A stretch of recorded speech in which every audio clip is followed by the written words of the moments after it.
other people's actions I could be held accountable for. Right. I ain't know all that at first. You know what I'm saying? I never would have went that route, but I ain't know. Here's why. They are claiming they have wiretaps, ballistics, informant interviews, meaning hour-long interviews with multiple informants. Apparently, Lil Baby might be caught up in a RICO case, bro. Lil Baby is trying to avoid being caught because he is afraid of going to jail. Following a vicious shooting, the deaths of 2 children, and wiretaps that exposed a full-fledged gang war, the feds are now on the hunt. His name is appearing in court documents everywhere, and the Forbes vs. OMF dispute has abruptly turned into a federal manhunt. Ever since Young Thug's case started to fall apart, people have been mocking whatever Atlanta artist was going to be next on the RICO chopping block. Be careful, it might be Lil Baby. Despite having published songs like The Bigger Picture, Lil Baby is presently working on a more darker, more in-depth, and hazardous song. To fully understand how Lil Baby got on the feds' radar, however, we must go back a few years. Long before the ops started shooting up music video sets, there had been a lot of hostility between Lil Baby's group, 4PF, and a group called OMF, who the streets say are associated with the notorious Goodfellas gang.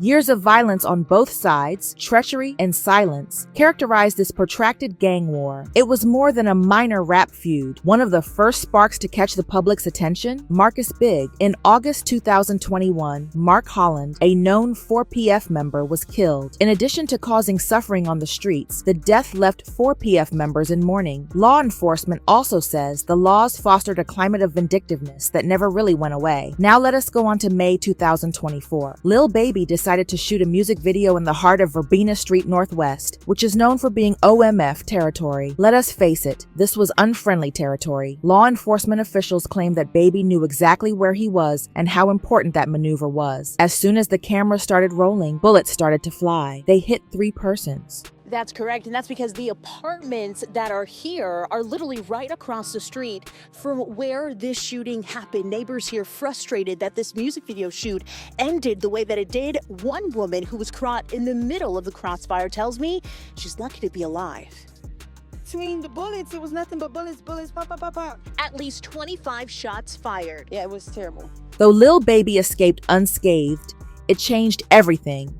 And that was just the start of a violent spiral. Within weeks, the streets were in full-fledged retaliation mode. On June 29, 2024, OMF member Trevante Turner was murdered in southwest Atlanta. In direct retaliation for the ambush during the video shoot, 4PF executed that hit. When the police named 4PF and connected the incident to Lil Baby's music video filming, they were not holding back. According to the documents, Lil Baby was actually identified as the gang's commander, and the investigators said that he nearly died in the first shooting. The response to the retaliation followed on July 2nd, 2024. Another explosion occurred in the streets 3 days following Turner's death. But this time, the targets were not rivals. They were kids. While celebrating their birthdays, 13-year-old Layman Freeman and J. Cody Davis were shot and killed outside an apartment building. 11-year-old Dontavius Davis was also shot in the foot. Despite having nothing to do with the gang fight, these men ended up being its public face. The police were incensed and publicly blamed Lil Baby for initiating the altercation that resulted in the brothers' deaths. The 7 murder suspects who were caught were Keontae Sanders, Richard Hollis, Reginald Thomas, Dione Mobley, Marcus Crawford, Tran Crawford, and Ali Caldwell. Police claimed that Keontae Midnight Sanders orchestrated the shooting from behind bars. Trevante's cousin and an OMF gang head are currently behind bars. He reportedly used a smuggled phone to organize the hit from prison, but they were not even pursuing those kids. They were aiming for John J. Shot Smith, who was rumored to be close to Lil Baby and was known to run with 4PAF. The fervor in the media had gotten out of hand because Lil Baby was presented as the mastermind behind the turmoil. In every document, press conference, and leaked wiretap, his name became well known, not because of a song. The situation deteriorated when an informant told police that one of the suspects had said he really wanted Lil Baby, but would be okay with someone from his crew. Let us talk about the wiretaps, though, because that is when things really went wrong. At a court hearing for some of the Goodfella defendants, audio allegedly capturing someone saying that Lil Baby put a bag on a rival's head was played. So there's this journalist. He's out of Atlanta. Well-reputed journalist. His name is George Cheedy. Like, he was the person who was very accurate on on predicting that YSL was going to get indicted in the RICO. He's an Atlanta journalist, certified. He's really good. He's came out and he said that the Atlanta Public Defenders Council, like the office, they're basically their specialized unit for Georgia's Public Defender's Office, the unit that specializes on gang cases, says the office is actively preparing for a racketeering indictment on the 4PF and OMF case. Now I don't know what OMF is, and that he expects Lil Baby to be in. If true, it might directly link Baby to gang violent plotting, which is exactly what RICO laws are meant to penalize. Things start to go strange at this point. Let us return to 2022 and Jaquavius Wilson. The two men that were charged were Benford, Nathan, Keontae Davis, and 4PF Nate. Nate was a well-known member of Lil Baby's gang. When Davis eventually snapped, accusing Nate of being the shooter, and telling the court that the man was done on behalf of 4PF, the prosecutor's fantasy came true. They now had proof that 4PF was more than just a rap label. It was a gang. However, do you know what transpired next? March 28, 2025. Days after the Georgia Public Defender's RICO team revealed they were preparing indictments against 4PF and OMF, Keontae Davis, the star witness who testified against 4PF Nate, was shot and killed. That person was put on 15 years of probation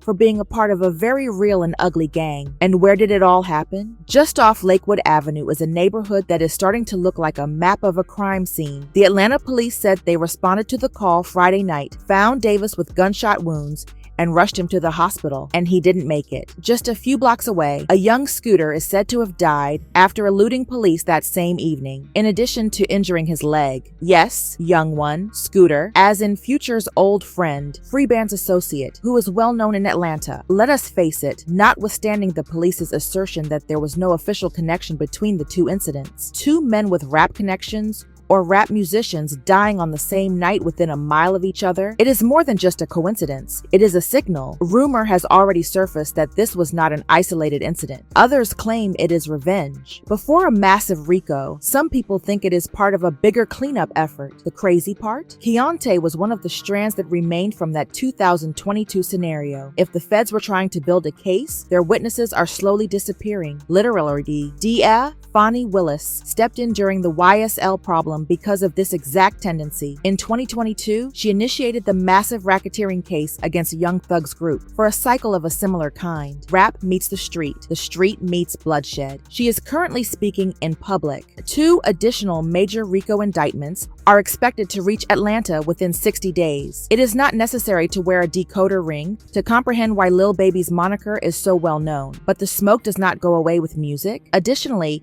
the federal government is totally involved. The Department of Justice dropped the Goodfellas gang's RICO charges a few weeks ago because they expected that witnesses would be assassinated.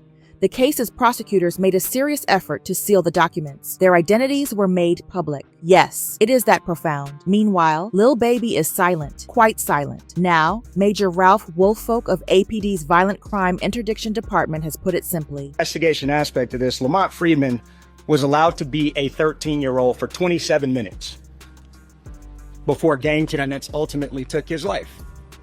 Gang tenants was orchestrated by adults in our city. He thinks that just one person is to blame. And cowardly acts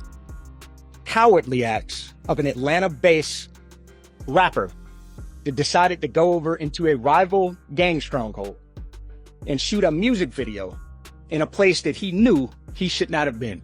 The Atlanta rapper is unmistakably Lil Baby. And in the subsequent days, we saw Hondo, this and shit, and ultimately the deaths of 2 children as a result of his cowardly actions. And you know who you are. But that is not all. The police will not stand for this, as Woolfolk made clear. An in-depth investigation. Reason why you've had 2 high-profile big market carrying cases. There are going to be more.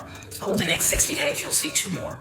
Experts in law were now calling it inevitable. Reputable Atlanta writer George Chidi has tipped that Lil Baby could be charged within 90 days. Sean Hoover, the head of the RICO section at Georgia's Public Defender Council, even acknowledged it. Sean Hoover, who manages the Georgia Public Defenders Council specialized unit on gang cases, says his office is actively preparing for a racketeering indictment on the 4PF and OMF cases, and that he expects Lil Baby to be indicted with others. Lil Baby has not said anything of his own. No interviews, no statements, only a hazy reply to a tweet that said, "Only God can judge me," to a tweet that said, "Man, you better be watching out for RICO. Everybody keeps talking about." That does not exactly clear his name, though. Then he told a story he had written. "Thanks for all the concerns. Please don't be misinformed by fake news. I'm overly good." Fans questioned whether he was attempting to divert attention when he launched a new album in the middle of all of this. But no amount of public relations work will save you when the feds want you. The fact that Lil Baby tried so hard to look as proper as possible is even more absurd. He avoided going out on the streets. He invested in the community. He started groups for Black business owners. As part of his charity activities, he resurrected his business as Glass Window Entertainment in 2023 after publicly closing 4PF. Other people actions I could be held accountable for. Right. I ain't know all that at first. You know what I'm saying? I never would have went that route, but I ain't know. You know what I'm saying? Now that I know, I'd be a fool to just keep the same thing going. They trying to make something out of something that it ain't. Okay. Like if I got any kind of control of, hey, we're gonna switch that whole thing up. It ain't even just about the police. No, it's just period. You know what I'm saying? Like I never was supposed to make my label something that I talk. However, all of that is meaningless when bodies are being discovered everywhere, and the prosecution did not believe it either. They contend that the renaming was a publicity stunt, a way to evade accountability while keeping the same back-end functions. Furthermore, they pointed out that since the Georgia Bureau of Investigation had previously linked 4PF to the Crips gang, changing it does not entirely clean the air. Rap lyrics are even acceptable in Georgia. In the YSL case, the courts previously made that clear. If Lil Baby rapped about violence, get back, or the streets, it may be used as evidence, regardless of how much art imitates life or vice versa. Fani Willis, the DA who brought down YSL, is still in charge and has promised more high-profile RICO prosecutions, so time is also running out. If Lil Baby is indicted, it will not only shock Atlanta, but the whole rap industry. Then why is it taking so long? I appreciate you asking. Fani Willis has been able to recruit additional personnel and dedicate entire courtrooms to individual cases, including the YSL trial, thanks to government pandemic relief monies. But when she asked Fulton County to maintain funding, they refused, stating that the funding has dried up. So what did she do? Made a serious threat to sue the county. She claimed that if her money was discontinued, people would die. It is a true quote. Furthermore, she does not employ metaphors in her discourse. Fulton County's jail system is already a human rights nightmare. In addition, if case backlogs rise once more, prisoners stay behind bars longer, violence rises, and the cycle continues. That is her argument in its entirety. Please send me the budget or a breakdown of the costs associated with the YSL case, even though I have asked for it several times. For avoiding public data, they have already paid over $50,000 in legal fees. A Georgia State Senate committee even subpoenaed her office's accounts. However, only specific subjects like her contacts with Nathan Wade or government funds are covered by these subpoenas, the others still in a cage. Amidst all of this drama and financial backstabbing, she has already filed the next 2 indictments. History will repeat itself if one of those turns out to be Lil Baby, just like it did with Thug, Gunna, and YSL. Now is the question, is this just another witch hunt? Or is it the beginning of a takedown for someone who thought the federal government was not watching? Now that the main witness has died, the dead are piling up, and the state says RICO will show up. What comes next? Tell us in the space provided for comments. If you think this is crazy, wait till you see what occurs in our next video. This is going to become much stranger.